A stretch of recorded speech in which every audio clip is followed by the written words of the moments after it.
I was here 4 years ago, and I remember at the time that the talks weren't put online. I think they were given to TEDsters in a box set of DVDs, which they put on their shelves, where they are now.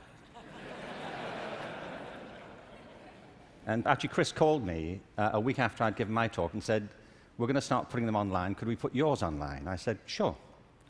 And 4 years later, as he said, it's been seen by it's been downloaded 4 million times. So I suppose you could multiply that by 20 or something to get the number of people who've seen it. And as Chris says, there is a hunger for videos of me. You know.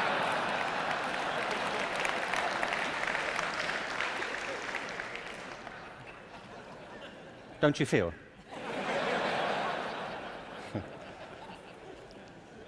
So this whole event has been an elaborate build-up to me doing another one for you, so here it is. Al Gore spoke at the TED conference I spoke at 4 years ago and talked about the climate crisis, and I referenced that at the end of my last talk. So I want to pick up from there, because I only had 18 minutes, frankly. And so as I was saying,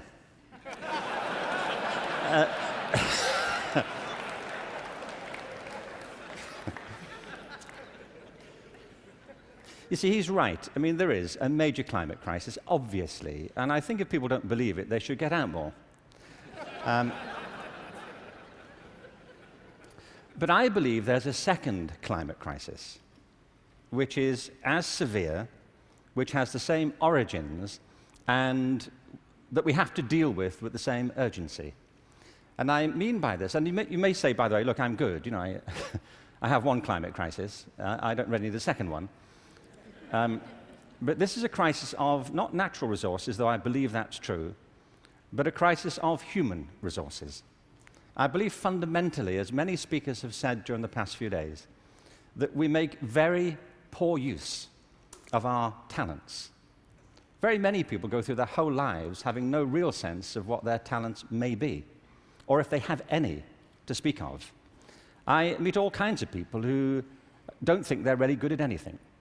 Actually, I kind of divide the world into two groups now. Jeremy Bentham, the great utilitarian philosopher, once spiked this argument. You know, he said there are two types of people in this world: those who divide the world into two types, and those who do not. Well, well, I do. And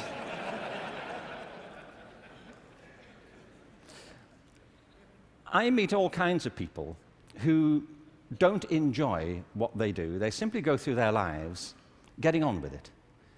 They get no great pleasure from what they do. They endure it rather than enjoy it and wait for the weekend. But I also meet people who love what they do and couldn't imagine doing anything else. If you said to them, "Don't do this anymore," they'd wonder what you were talking about. Because it isn't what they do, it's who they are. They say, "But this is me. You know, it would be foolish for me to abandon this because it speaks to my most authentic self." And it's not true of enough people. In fact, on the contrary, I think it's still true of a minority of people. And I think there are many possible explanations for it, and high among them is education. Because education, in a way, dislocates very many people from their natural talents. And human resources are like natural resources. They're often buried deep. You have to go looking for them. They're not just lying around on the surface. You have to create the circumstances where they show themselves. And you might imagine education would be the way that happens, but too often it's not. Every education system in the world is being reformed at the moment, and it's not enough. Reform is no use anymore, because that's simply improving a broken model. What we need, and the word's been used many times during the course of the past few days, is not evolution, but a revolution in education. This has to be transformed into something else.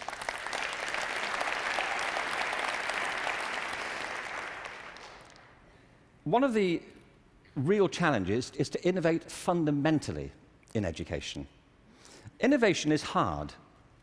because it means doing something that people don't find very easy for the most part. It means challenging what we take for granted, things that we think are obvious. The great problem for reform or transformation is the tyranny of common sense. Things that people think, well, they can't be done any other way because that's the way it's done. I came across a great quote recently from Abraham Lincoln, who I thought you'd be pleased to have quoted at this point. He said this in December 1862 to the second annual meeting of Congress. I ought to explain that I have no idea what was happening at the time.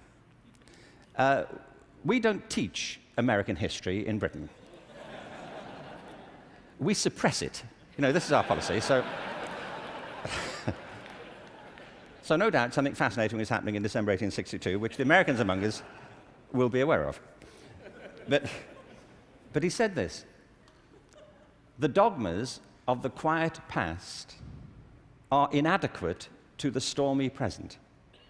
The occasion is piled high with difficulty, and we must rise with the occasion. I love that. Not rise to it, rise with it. As our case is new, so we must think anew and act anew. We must disenthrall ourselves, and then we shall save our country. I love that word, disenthrall. You know what he means? That there are ideas that all of us are enthralled to, which we simply take for granted as the natural order of things, the way things are. And many of our ideas have been formed not to meet the circumstances of this century, but to cope with the circumstances of previous centuries. But our minds are still hypnotized by them, and we have to disenthrall ourselves of some of them. Now, doing this is easier said than done. It's very hard to know, by the way, what it is you take for granted. And the reason is that you take it for granted. So let me ask you something you may take for granted. How many of you here are over the age of 25? That's not what I think you take for granted. I'm sure you're familiar with that already. But are there any people here under the age of 25? Great. Now, those over 25, could you put your hands up if you're wearing a wristwatch? Now, that's a great deal of us, isn't it? Ask a room full of teenagers the same thing. Teenagers do not wear wristwatches. I don't mean they can't or they're not allowed to. They just often choose not to. And the reason is, you see, that we were brought up in a pre-digital culture, those of us over 25, and so for us, if you want to know the time, you have to wear something to tell it. Kids now live in a world which is digitized, and the time for them is everywhere. They see no reason to do this. And by the way, you don't need to do it either. It's just that you've always done it, and you carry on doing it. My daughter never wears a watch. My daughter Kate, who's 20, she doesn't see the point. You know, as she says, you know, like, it's a single-function device. You know, like how lame is that? You know, and I say, no, it tells the date as well. You know, it has multiple functions. But you see, there are things we're enthralled to in education. Let me give you a couple of examples. One of them is the idea of linearity. That it starts here, and you go through a track, and if you do everything right, you will end up set for the rest of your life. Everybody who's spoken at TED has told us implicitly or sometimes explicitly a different story, that life is not linear, it's organic. We create our lives symbiotically as we explore our talents in relation to the circumstances they help to create for us. But you know, we have become obsessed with this linear narrative, and probably the pinnacle for education is getting you to college. I think we are obsessed with getting people to college. Certain sorts of college. I don't mean you shouldn't go to college, but not everybody needs to go, and not everybody needs to go now. Maybe they go later, not right away. I was up in San Francisco a while ago doing a book signing. There was this guy buying a book. He was in his 30s, and I said, "What do you do?" And he said, "I'm a fireman." And I said, "How long have you been a fireman?" He said, "Always. I've always been a fireman." And I said, "Well, when did you decide?" He said, "As a kid." He said, "Actually, it was a problem for me at school, because at school, everybody wanted to be a fireman." He said, "But I wanted to be a fireman." You know, and he said, "When I got to the senior year of school, my teachers didn't take it seriously. This one teacher didn't take it seriously. He said, I was throwing my life away if that's all I chose to do with it. that I should go to college, I should become a professional person, I had great potential, and I was wasting my talent to do that. And he said it was humiliating because he said it in front of the whole class, and I really felt dreadful. But it's what I wanted. And as soon as I left school, I applied to the fire service, and I was accepted. And he said, you know, I was thinking about that guy recently, just a few minutes ago when you were speaking about this teacher. He said, because 6 months ago, I saved his life. He said he was in a car wreck, and I pulled him out, gave him CPR, and I saved his wife's life as well. He said, I think he thinks better of me now. Yeah.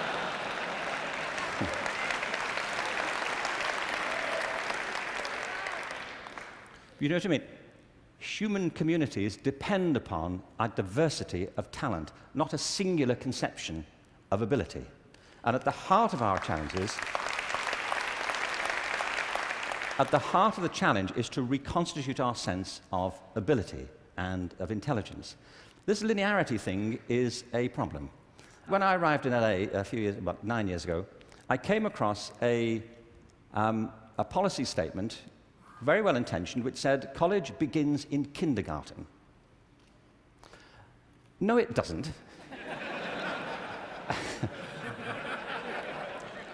It doesn't.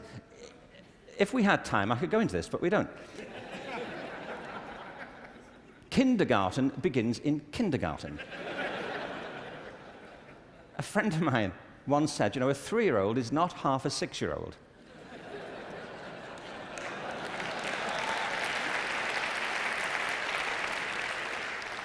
They're 3.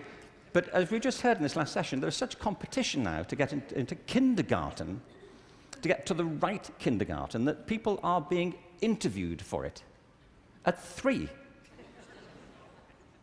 Kids sitting in front of unimpressed panels, you know, with their resumes. Flicking through it, saying, what, this is it?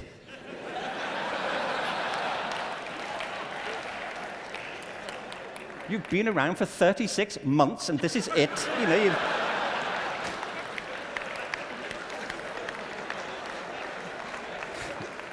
you've achieved nothing. I mean, spent the first 6 months breastfeeding, what I can say. I mean, see, it's outrageous as a conception, but it tracks through. The other big issue is conformity. We have built our education systems on the model of fast food. This is something Jamie Oliver talked about the other day. You know, there are 2 models of quality assurance in catering. One is fast food, where everything is standardized. The other are things like Zagat and Michelin restaurants, where everything is not standardized. They're customized to local circumstances. And we have sold ourselves into a fast food model of education. And it's impoverishing our spirits and our energies as much as fast food is depleting our physical bodies.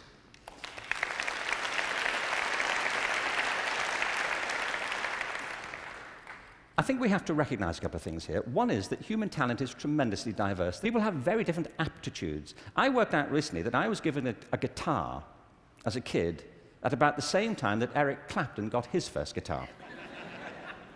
You know, it worked out for Eric, that's all I'm saying. You know, in a way, it did not for me. I could not get this thing to work, you know. No matter how often and how hard I blew into it, you know, it just wouldn't work. But it's not only about that, it's about passion. Often people are good at things they don't really care for. It's about passion and what excites our spirit and our energy. And if you're doing the thing that you love to do, that you're good at, time takes a different course entirely. My wife's just finished writing a novel, and I think it's a great book. But she disappears for hours on end. You know this. If you're doing something you love, an hour feels like 5 minutes. If you're doing something that doesn't resonate with your spirit, 5 minutes feels like an hour. And the reason so many people are opting out of education is because it doesn't feed their spirit. It doesn't feed their energy or their passion. So I think we have to change metaphors.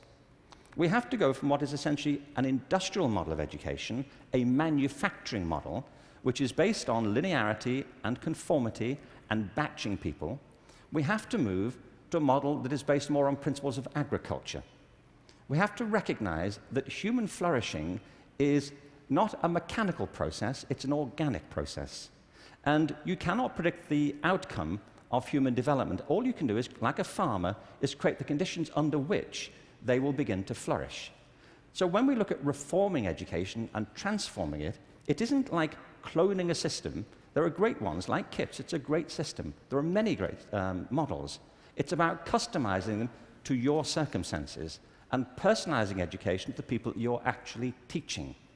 And doing that, I think, is the answer to the future, because it's not about scaling a new solution. It's about creating a movement in education in which people develop their own solutions, but with external support based on a personalized curriculum. Now, in this room, there are people who represent extraordinary resources in business, in multimedia, in the internet. These technologies, combined with extraordinary talents of teachers, provide an opportunity to revolutionize education. And I urge you to get involved in it, because it's vital not just to ourselves, but to the future of our children. But we have to change from the industrial model to an agricultural model where each school can be flourishing tomorrow. That's where children experience life, or at home if that's where they choose to be educated with their families or their friends. There's been a lot of talk about dreams over the course of this few days. And I wanted just to, very quickly, I was very struck by Natalie Merchant's songs last night, recovering old poems. I wanted to read you a quick, very short poem from W.B. Yeats, who some of you may know. He wrote this to his love, Maud Gone, and he was bewailing the fact that he couldn't really give her what he thought she wanted from him. And he says, "I've got something else, but it may not be for you."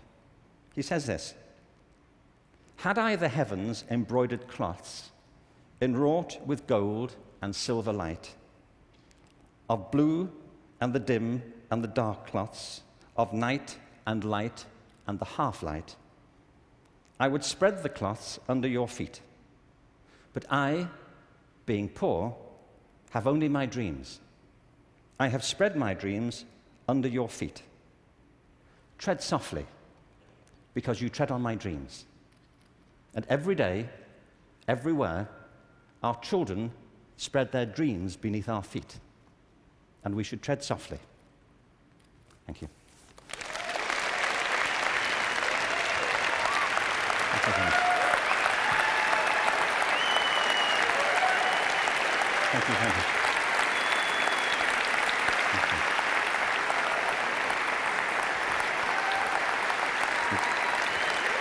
Thank you very much.